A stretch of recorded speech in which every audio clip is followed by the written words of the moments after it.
Good afternoon and welcome back to Stories with Don as we finish off The Lion, the Witch, and the Wardrobe, part of the Chronicles of Narnia series by C.S. Lewis. Yes, today we're on the last chapter of this book, and it is entitled The Hunting of the White Stag. The battle was all over a few minutes after their arrival. Most of the enemy had been killed in the first charge of Aslan and his companions, and when those who were still living saw that the witch was dead, they either gave themselves up or took to flight. The next thing that Lucy knew was that Peter and Aslan were shaking hands. It was strange to her to see Peter looking as he looked now.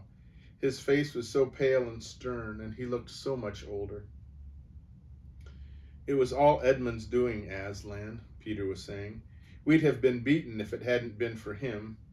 The witch was turning our troops into stone right and left, but nothing would stop him.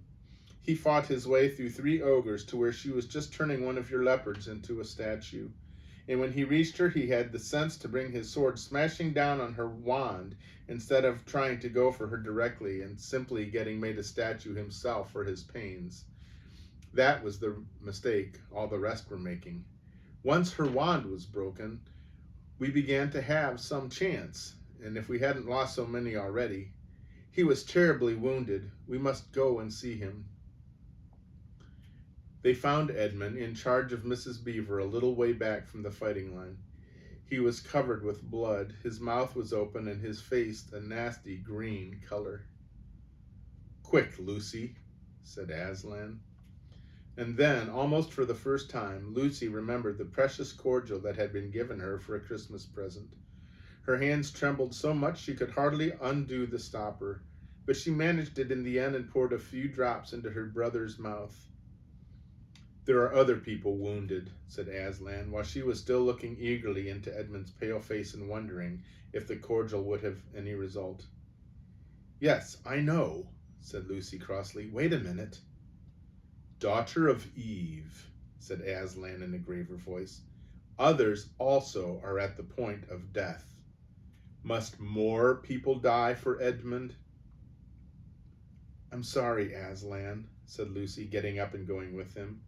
And for the next half hour they were busy, she attending to the wounded, while he restored those who had been turned into stone.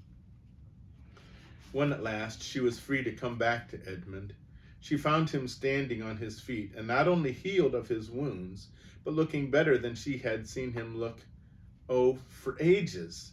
In fact, ever since his first term at that horrid school, which was where he had begun to go wrong.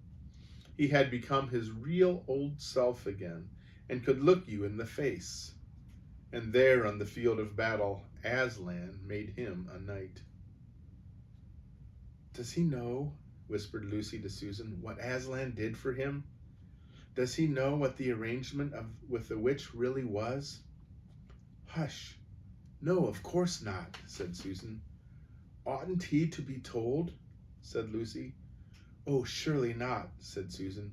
"It would be too awful for him. Think how you'd feel if you were he." "All the same, I think he ought to know," said Lucy. But at that moment, they were interrupted.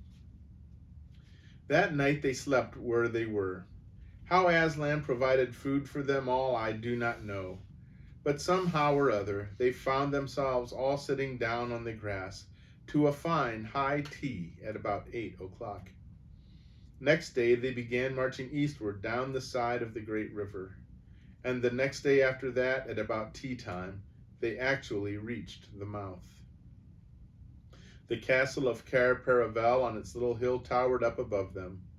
Before them were the sand with rocks and little pools of salt water and seaweed and the smell of the sea and long miles of bluish-green waves breaking forever and ever on the beach. And oh, the cry of the seagulls. Have you heard it? Can you remember? Here's a picture of the castle.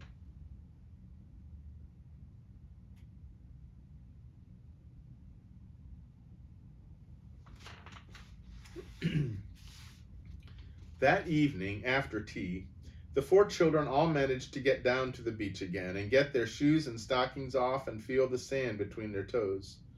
But the next day was more solemn.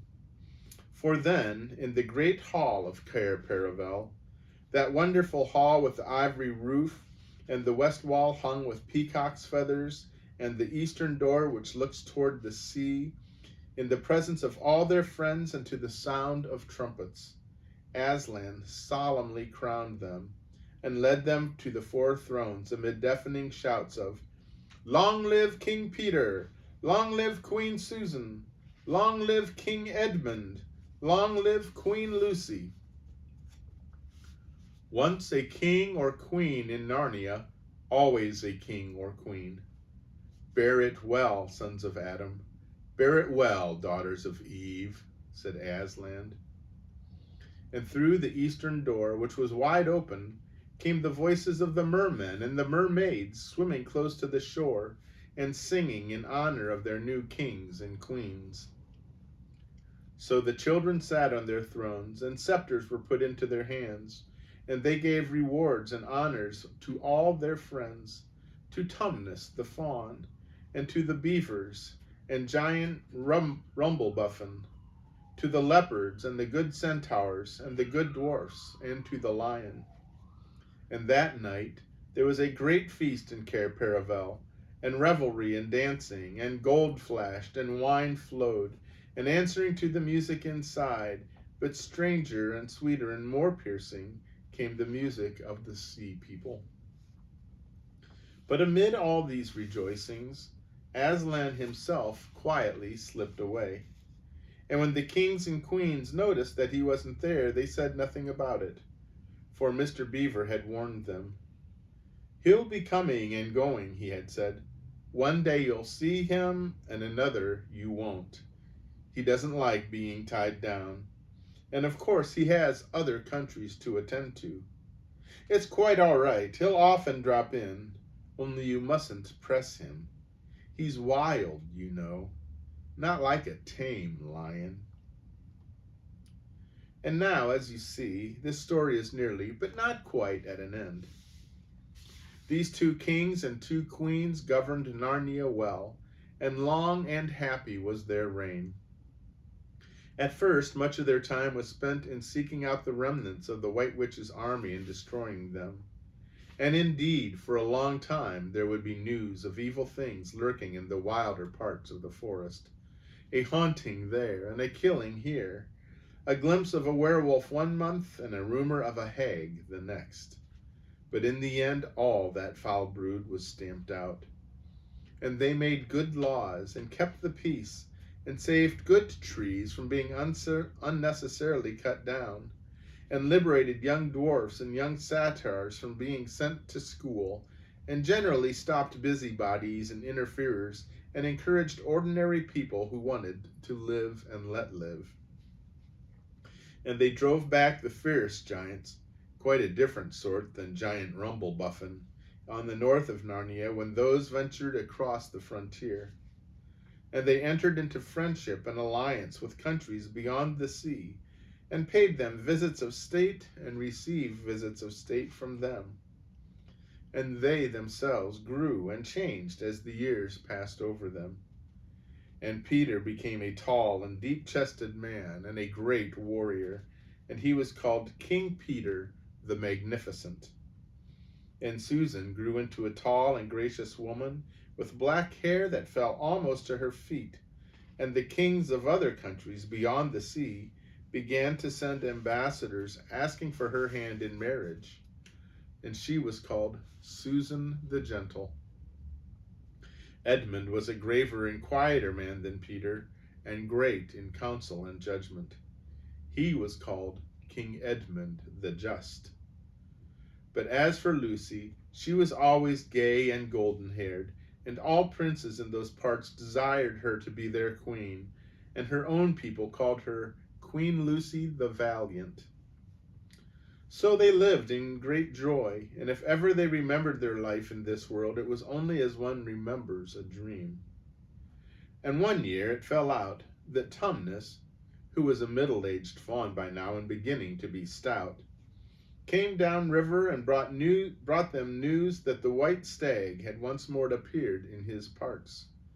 The white stag who would give you wishes if you caught him. So these 2 kings and 2 queens, with the principal members of their court, rode a hunting with horns and hounds in the western woods to follow the white stag. And they had not hunted long before they had a sight of him. And he led them a great pace over the rough and smooth, and through thick and thin, till the horses of all the courtiers were tired out, and only these 4 were still following. And they saw the stag enter into a thicket where their horses could not follow. Then said King Peter, for they talked in quite a different style now, having been kings and queens for so long, fair consorts, let us now alight from our horses, and follow this beast into the thicket, for in all my days I never have hunted a nobler quarry. Sir, said the others, even so let us do. So they alighted, and tied their horses to trees, and went on into the thick wood on foot. And as soon as they had entered it, Queen Susan said, Fair friends, here is a great marvel, for I seem to see a tree of iron. There's a picture of that.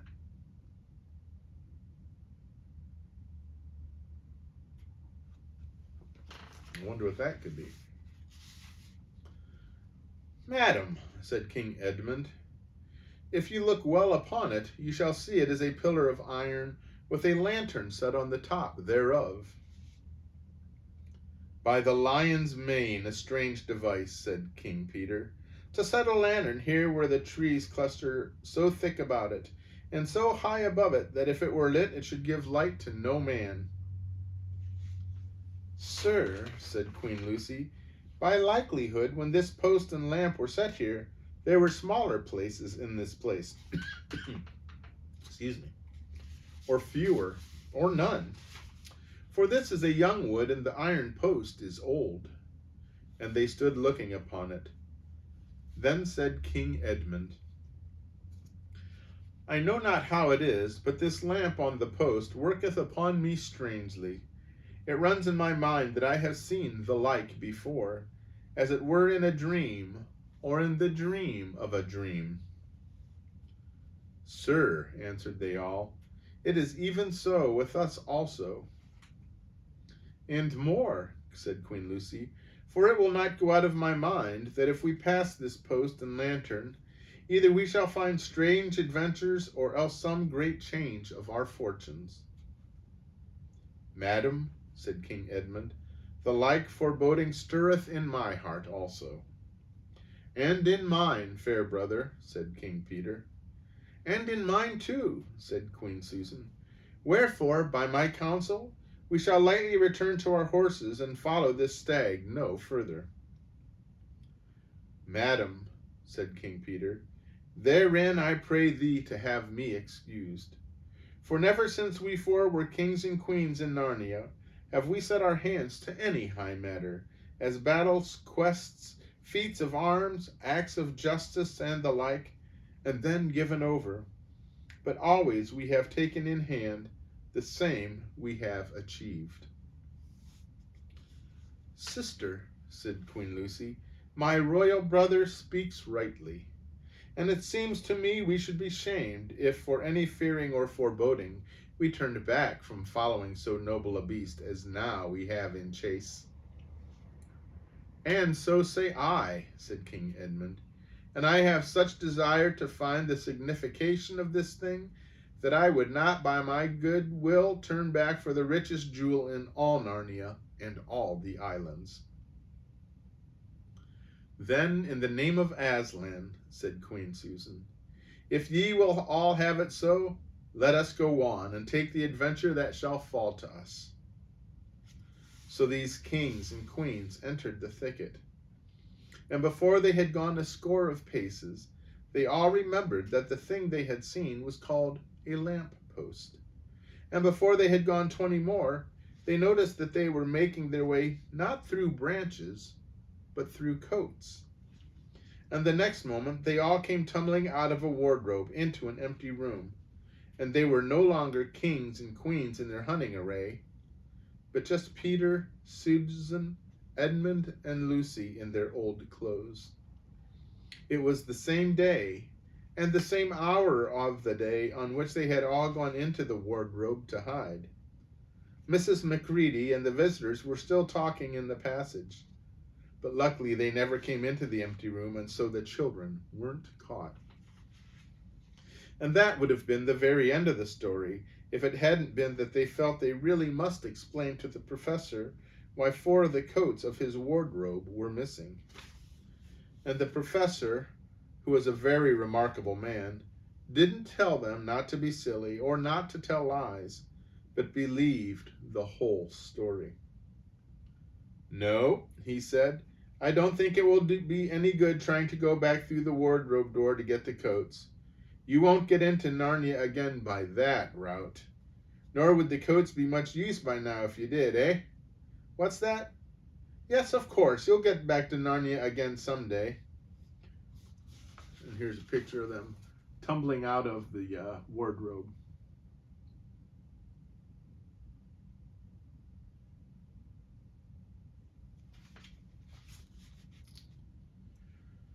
Once a king in Narnia, always a king in Narnia.